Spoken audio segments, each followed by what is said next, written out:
PV. Anwar വഞ്ചന കാട്ടിയെന്ന് തുറന്നടിച്ച് നിലമ്പൂരിൽ മുഖ്യമന്ത്രി പിണറായി വിജയൻ. പി.വി. അൻവറിന്റെ പേര് പറയാതെയായിരുന്നു മുഖ്യമന്ത്രിയുടെ വിമർശനം. ഉപതെരഞ്ഞെടുപ്പിനെ നേരിടാൻ എൽ.ഡി.എഫിന് ആശങ്കയില്ലെന്നും തെരഞ്ഞെടുപ്പ് കൺവെൻഷൻ ഉദ്ഘാടനം ചെയ്ത് മുഖ്യമന്ത്രി പറഞ്ഞു. നിലമ്പൂരിൽ എം സ്വരാജിന് വൻ സ്വീകാര്യതയെന്നും കറകളഞ്ഞ വ്യക്തിത്വമെന്നും പിണറായി വിജയൻ പറഞ്ഞു. ഇവിടെ വർഗീയതയോ വർഗീയ ശക്തികളോ ഇല്ലാത്തതുകൊണ്ടല്ല, അവർക്ക് തലപൊക്കാനാവുന്നില്ല എന്നതാണ് LDF ഭരണത്തിന്റെ പ്രത്യേകത. ഇതെല്ലാം വെച്ചാണ് ഞങ്ങൾ ഇതിന്റെ തുടർച്ച ഉണ്ടാവണം എന്നാഗ്രഹിക്കുന്നത്.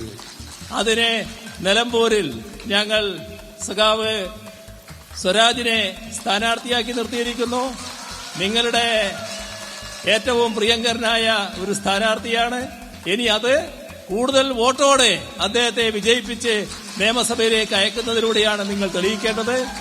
അദ്ദേഹത്തെ ഞങ്ങൾ അവിടെ കാത്തിരിക്കുന്നു. നിങ്ങൾ ഇവിടുന്ന് വിജയിപ്പിച്ചയക്കുക.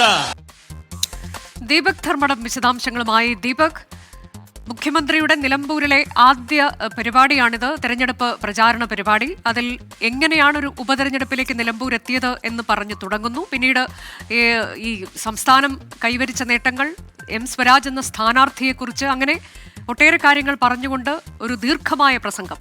ദീപക്.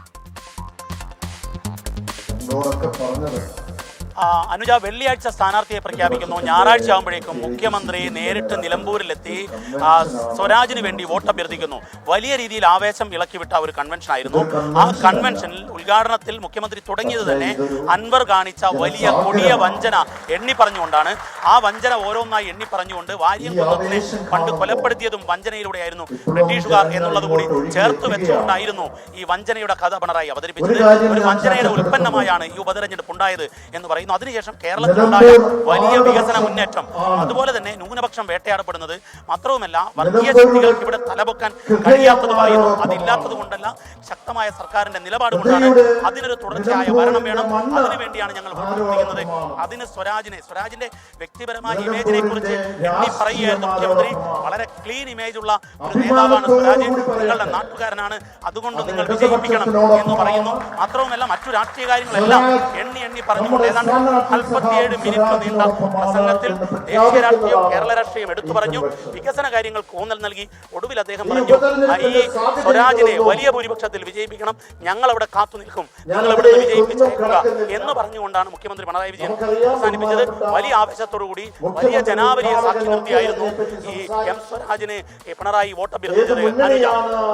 അതാണ് ഒരു വഞ്ചനയുടെ കാര്യം പറഞ്ഞുകൊണ്ടാണ് അദ്ദേഹം തന്റെ പ്രസംഗം തുടങ്ങിയത്. ഒരു വഞ്ചനയുടെ തുടർക്കഥയായാണ് ഇപ്പോൾ നിലമ്പൂർ ഒരു ഉപതെരഞ്ഞെടുപ്പ് എത്തിയിരിക്കുന്നത്, അതിന്റെ തുടർച്ചയാണ് എന്ന് പറയുകയാണ്. LDFിനെ സംബന്ധിച്ച് ഇത് പുത്തരിയല്ല എന്ന് പറയുന്നു അദ്ദേഹം. വഞ്ചനയുടെ കഥകൾ പറഞ്ഞുകൊണ്ട് വാര്യംകുന്നിനെ കുറിച്ച് കൂടി തന്റെ പ്രസംഗത്തിൽ ഓർമ്മിപ്പിച്ചു. അദ്ദേഹം പറഞ്ഞതിലേക്ക് കേൾക്കാം.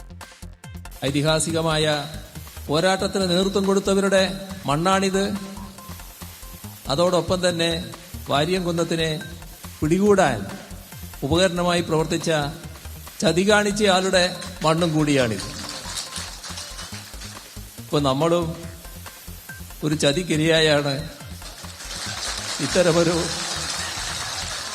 തെരഞ്ഞെടുപ്പ് നേരിടേണ്ടി വന്നിട്ടുള്ളത്. അതില് ഏതെങ്കിലും തരത്തിൽ ആശങ്കപ്പെടുന്നൊരു മുന്നണിയല്ല LDF. തികഞ്ഞ ആത്മവിശ്വാസത്തോടെ, വിജയപ്രതീക്ഷയോടെ തെരഞ്ഞെടുപ്പിനെ നേരിടാനാണ് LDFന് കഴിയുക.